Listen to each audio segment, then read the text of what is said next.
Boucher Cloud conducted a study of 2,000 office employees in the UK. They found a staggering statistic that only 2 hours and 48 minutes were actually dedicated to work. As a finance major, this is a serious red flag, and businesses are losing millions of dollars nationwide to this. Over the summers, I worked as a supervisor for my parents' company, and that gives me insight of how employee efficiency truly affects business. In this PowerPoint, we're going to go over the 8-hour workday, why are employees unproductive, and how to improve efficiency.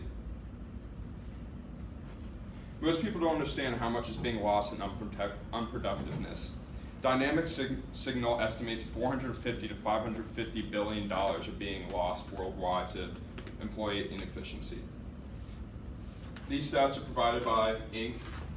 See here, you can see 39% of, this is in an 8-hour day, 39% of work is done in an 8-hour day, following reading news 15%, social media 10%.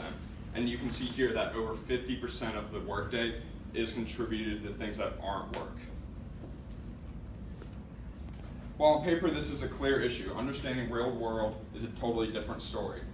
Many factors play into the role of an employee's unproductivity. These are some of the factors. Motivation, competency, and inclusion is where it all starts.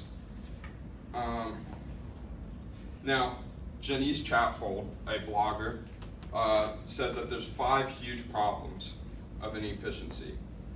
The first one is lack of big picture point of view. People that work there don't understand what the company is constantly pushing towards, and that leads them to not push themselves. Another one is poor supervision. There's no one to look over the shoulder, which shouldn't have to be done, but sad truth, it does have to be done. But those people push them towards the common goal. Another one that we can all relate to is poor communication. One person says one thing, everyone else understands another.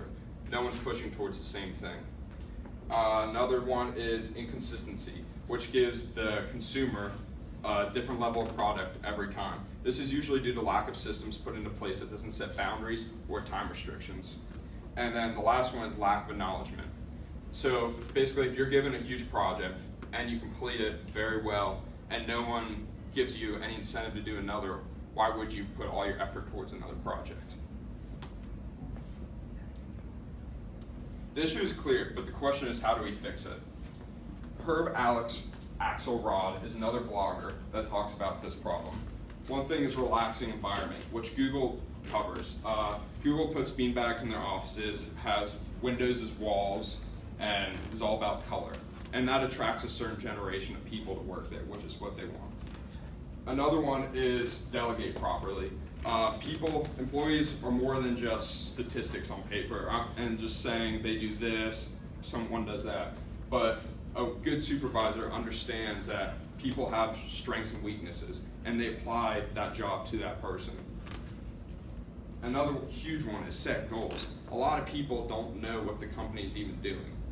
They come in, do what they're supposed to, the daily grind. But once you set goals, personal and as a business, people push themselves to meet those goals. So I work at Berkshire Water, which is a restoration company, and it's purely service. And what we did was a lot of the equipment in the warehouse was going missing. People were spending a lot of time trying to find it. What I did for a month and a half was organize the entire warehouse and also barcoded and imported everything into an online directory. So basically when people take out equipment, they scan it out, and when they bring it in, they scan it back in, they place it at job sites. So if we wanted to find equipment, we can do it like that, click a button. So that was huge for the company, and that's just one tactic people can go about increasing efficiency. All businesses is trial and error. What works for one company doesn't necessarily work for another. At BFW, we change production all the time, finding new ways to solve new problems.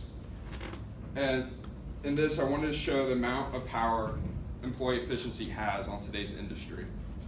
And Dynamic Signal even reports that engaged employees outperform the competition by 202%, which is huge. I want to end this PowerPoint with this quote that really shows how efficiency can play into our lives, not even just work. And it is by Henry C. Link. While other While one person hesitates because he feels inferior, the other is busy making mistakes and becoming superior.